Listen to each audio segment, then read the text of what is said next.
Welcome to another I Am AAPC broadcast. Today I have Liz Watson with me. Hi, Liz. Hey, how are you? I'm great. How are you? I'm doing fine. Good. So today we're going to learn a little bit about your journey in the business of healthcare. Yes. So I'm excited to hear about that. So tell me about yourself and your background and what led you to this career. First off, I was born and raised in New York, Brooklyn, New York, and I started off as a transcriptionist, and once I finished transcription, I moved on and went to be a front desk receptionist for one of the major hospitals in New York City, which was NYU at that time before they became NYU Langone. And I met my husband. He worked for, at that time, Laura Lard. And so when they gave us the opportunity to try to move to Greensboro, that's what we did. Greensboro, North Carolina. Greensboro, North Carolina. And trying to find a job in Greensboro was it was almost disheartening, but I kind of went with the flow. Okay. And I've always liked healthcare. I actually wanted to become a nurse. I went to Kingsborough Community College in Brooklyn. And when they told me I had to dissect a cat, that was my last straw. So I said, no, I'm not going to dissect because I had a cat. And so I decided to go liberal arts. Okay. And so the opportunity for healthcare came up when I went to a private school and was learning to become a certified medical assistant that had a lot of the billing and coding aspect of it all. Never got to doing that in New York, but I did get to learn. I had some great teachers and was able to learn about billing and how to collect from patients, and it was interesting.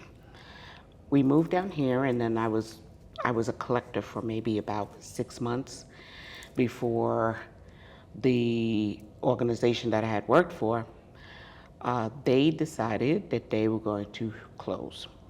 So I put in an application all over North Carolina, and I went to, at that time it was Guilford Child Health.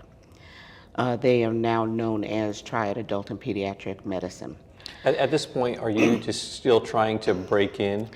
I'm just trying to break in where I thought that I could. Yeah, and it wasn't necessarily coding or billing or No. anything. You needed a job. I just needed a You job. like healthcare. Yes. Okay. Yes. And it was Guilford Child Health gave me the opportunity. They did not say, hey, you're overqualified, because coming out of New York, I think coming out of New York, everybody's overqualified, especially when you go into a southern state, unfortunately. And the gentleman, Brian Ellaby, he gave me a chance. He interviewed me. Another young lady interviewed me. They said, oh, you're hired. So I started from ground up. I was actually the person that was inputting the encounters. Okay. So when the encounters came in, it was already circled. So the E&M codes were put in, the diagnosis codes were put in. So you're crossing paths with these I'm medical crossing coding paths things. with these medical coding stuff. And then what I did was I brought in my friend, my girlfriend, my bestie. And when she got a hold of what we were doing, she did the same in another office. So I was in High Point, North Carolina. She was in Greensboro, North Carolina. And our paths would cross all the time because we were the only two doing the same job. So one day, Brian looked at both of us and he said, what about coding? looking at him. I said, what about coding and what is coding? And he explained to me that we would get an opportunity to teach the providers about upcoding. We would also teach the providers how to, for diagnosis codes, what we needed to use. He said, well, if you find a place that you can go ahead and get it, be tested, I will give you a raise of $500. All right. Okay, no problem. That's a challenge. I like challenges. Yeah. At that time, we didn't know that community colleges had this. And so my girlfriend and I, we studied on our own. Okay. And the first time we took the test, she took it in, she took her test in Raleigh. I took my test in Winston. The AAPC CPC exam? Yeah, the CPC exam. So you had to go back then you had to go to the local chapter. You had to go to the local chapter, and then you had to take a test. Yes. Okay, so I went to my local chapter, which is in Greensboro, the Greensboro AAPC chapter, and we went to meetings and started learning more and more. And at that time, they didn't have classes. AAPC didn't have classes, so what we did was we self-taught ourselves. Okay. How do you even begin to do that? Because it's hard at first. It is hard at first, and I don't know how I did. Was this internet age? Like, was there YouTube and things like that to rely on? No, we didn't have YouTube. Okay. We just started getting into the internet. It was not YouTube. We still have like AOL. Yeah. Where it's all new. That's all new. Everything's all, you plug it into your phone jack, and all you heard was but we had to, and myself, we only had one computer. It was my husband's, and we only had one computer. So what we did was we took the books and we studied the guidelines straight out of the books. Wow. And then found out that we needed the books when we went to take the test. I said, why did we spend all that time doing this? Being that I was a transcriptionist, I was already learning the medical terminology and the lingo. Wow. And so what I did was I connected the dots. And my first rodeo actually was pediatrics, and I loved pediatrics. The second one was when I was living in New York. I loved radiology. So I was torn between the two, because I did the same thing in New York, but I never knew about AAPC. Well, what's interesting is through your career, you're building this foundation. You had no idea that you'd end up where you did, but it all came in so helpful. Yeah. Had no clue. Doing transcription and listening to the different sounds of doctors' voices. Okay. You had to really listen and really listen good, because you're talking about doctors that are coming from all over the world. And you get one thing wrong, that can mess up a whole entire charting system. So with that said, we went in. Like I said, she took her test in Raleigh, and I took mine in Winston-Salem. Okay.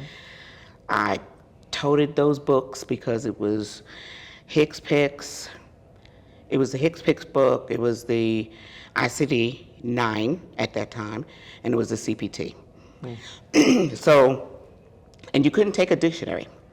Okay. So you had to remember all those words in your head. And now it'd be similar, because you still use CPT, HCPCS, but ICD-10, and you cannot bring a medical dictionary with you. I think you can take notes on certain pages and maybe on certain put some pages, things. right? At that time, I did have a cell phone, but of course we couldn't use a cell phone. That was no problem, because I had a funky flip phone. So you really couldn't do nothing with the flip phone. So we went in, both of us took the test. She took hers in November, right before Thanksgiving, and I took mine in December, right before Christmas. And months later, she got her letter saying that she passed the test. And then a couple of weeks after, I got my CPC and passed the test. So I'm curious, just the nuts and bolts of how it worked back then, because now we know it's 7 to 10 business days, and with electronic exams, some people are getting their results right away. Right. That was the standard time back then. So would they tell you it could take a month? Or? They told us it took about 6 to 8 weeks. Wow, that's a lot of waiting around. That was a lot of waiting. You're hoping that you pass the test, and it's a lot of fear because you didn't know whether or not you passed this test and whether or not you had to take the test over again. But you both passed on your first try. We passed on our first try. Well, I'm curious, stepping to those few weeks leading into your exam, and you talked about studying guidelines. What was your focus in your studies, not having a curriculum to lean on? Basically, medical terminology was basically what I knew. That was it. Asking questions for the providers. When the providers found out that we both were going for this coding, they helped us a lot because they wanted to know that if they were coding correctly, because they too are all brand new to this coding thing. Yeah. So they wanted to know, am I coding right? Am I up coding? Am I down coding? And I'm still learning up coding and down coding and where to put modifiers. And I'm a hands-on person, so I got it right away. Yes. I said, oh, this is gonna be good. I said, this is gonna be good. I said, I don't know if I'm gonna go to school for being a nurse. So what I did was that my girlfriend got married, and she moved away, and I was so heartbroken because she moved away.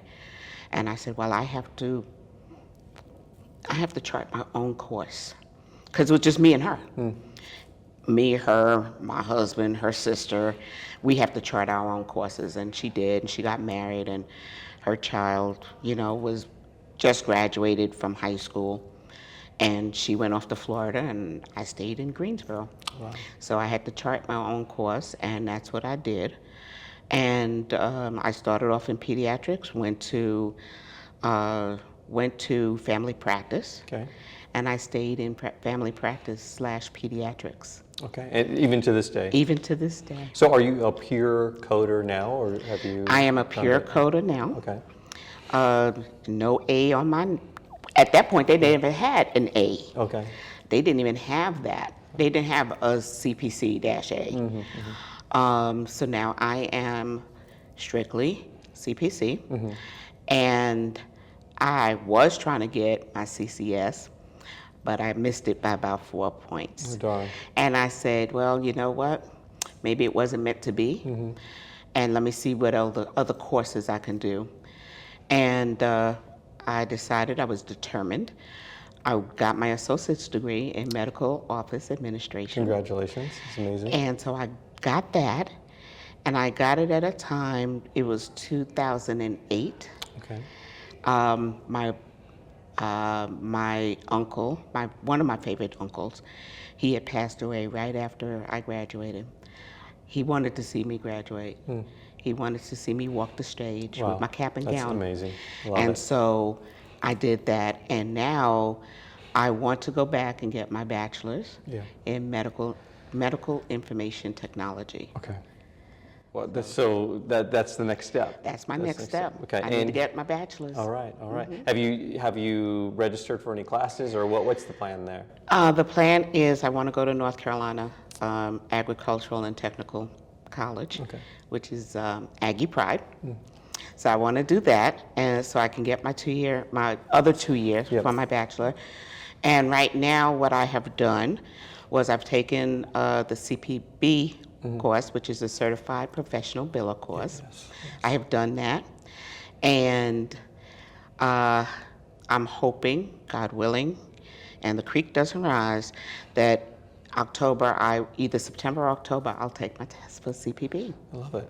Wow. Congratulations. What a great Thank path. you. And what is a day like for you? What is the expectation from your employer? Do you have to code so many charts I a have day? to code, well, right now, because I do work for a healthcare system, which is Cone Health in Greensboro, I have 4 offices and a mobile screening and mobile clinic.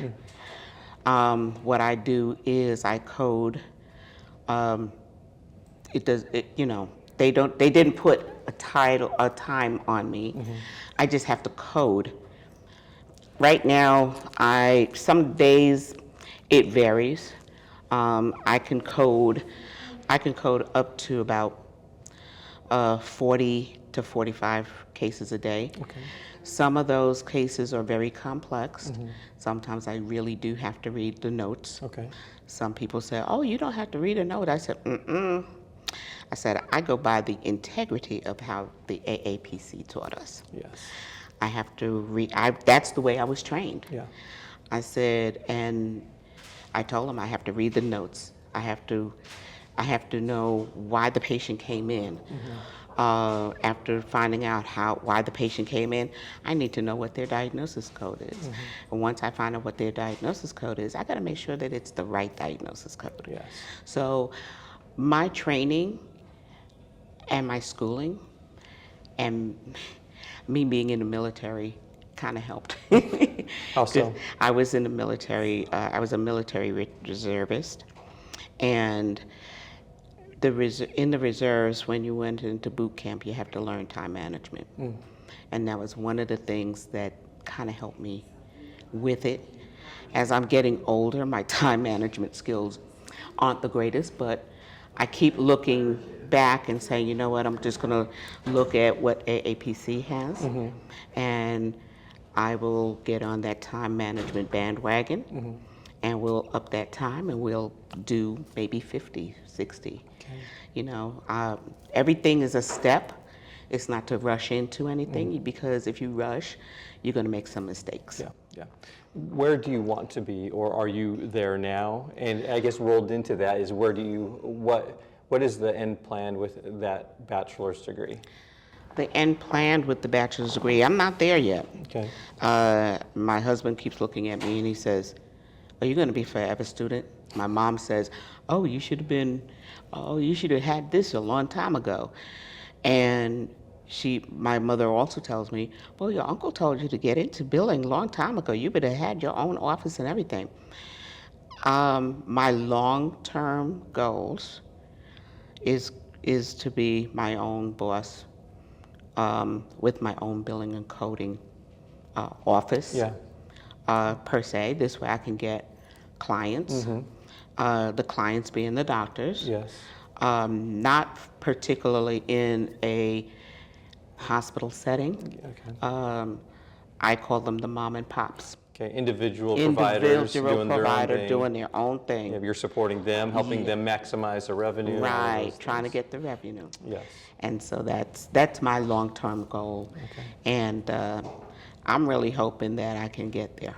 Awesome. Yeah. What would you say to someone trying to get into the field now, a new CPCA looking for that first job? Do you have any advice for them? The new CPCA. I have read so much on LinkedIn and even on the website for Facebook, and where AAPC is on there. And I've heard so many younger people or people my age saying, "I took this test and I passed this test 4 years ago, and I still can't get a job." Try to get into the healthcare system if you can. Anyway, any job. Any job. If it's sitting at the front desk greeting a patient, that's the best way to get in, because you're ahead of the game. You will learn insurance in that much time. Yes. It's quick and easy. Make sure that you have a good mentor. Okay. If you have a good mentor, that's you're halfway down the road. And you can find your mentors at your local chapter, right? At the local chapter, you can also find them on AAPC. Yeah, we have a mentorship program Yeah. that's free for members. So yeah, build those relationships, Yeah. right? And that's why I think that's probably a part of why you're here, Yes. not only to learn. I built a lot of relationships going to something like the health cons, and at that time it wasn't a health con. They just called it, oh, you're gonna go and, you go play with the big boys. And Yeah. I said, no, I'm not gonna go play with the big boys, I'm gonna go networking. Yeah, Because you never know who you're gonna meet. that's right. You never know who's gonna be that next boss. Yeah.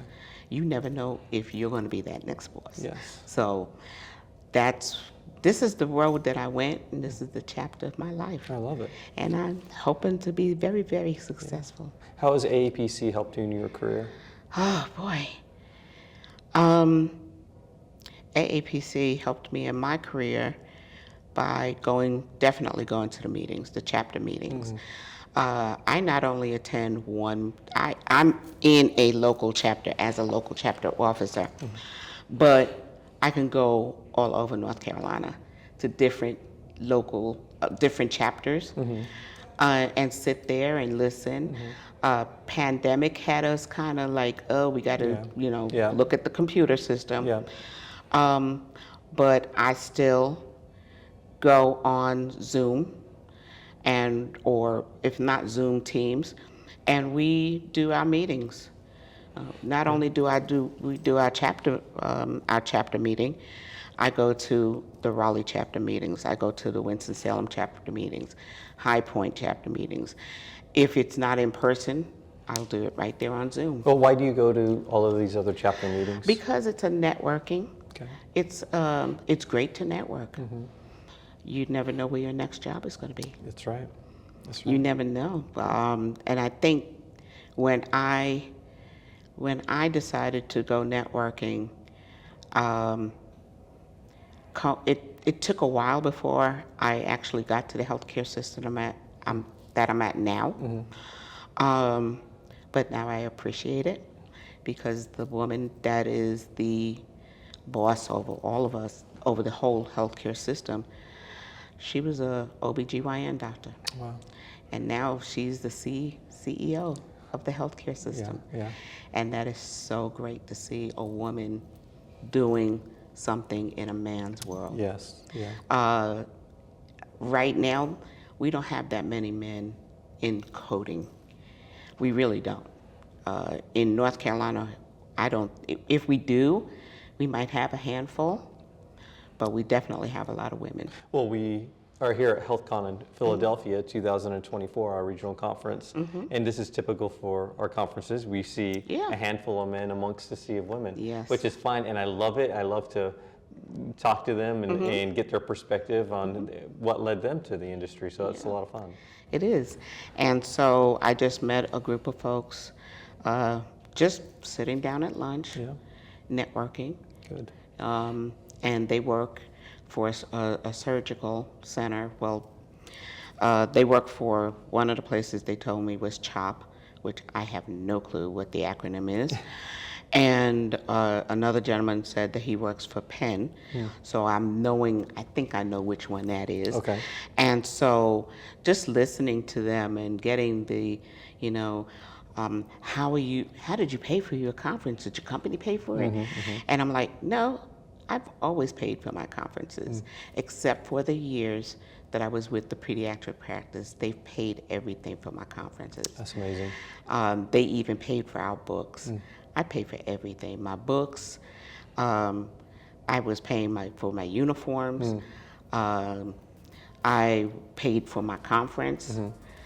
It took a little time, but I paid for my conference. And we paid for our hotel fares and everything. So they said, well, you need to go back and check with your company because it's an education. And I said, you know what, you're right. I never thought about it as that. It benefits your facility. Yes, yeah, absolutely. It benefits the facility, and I'm loving it. Good. I'm loving it. Well, we're so glad to have you here. Thank you. Thanks so much for sharing your story. Oh, no problem. And we'll catch up more out. Oh, and we about. will catch up more. I'll catch up with you during networking. That's right. And tomorrow night, you'll catch up with me, bring something from the 60s because I am a 60s child. There you go. So good to meet you, Liz. Thank you. You're welcome.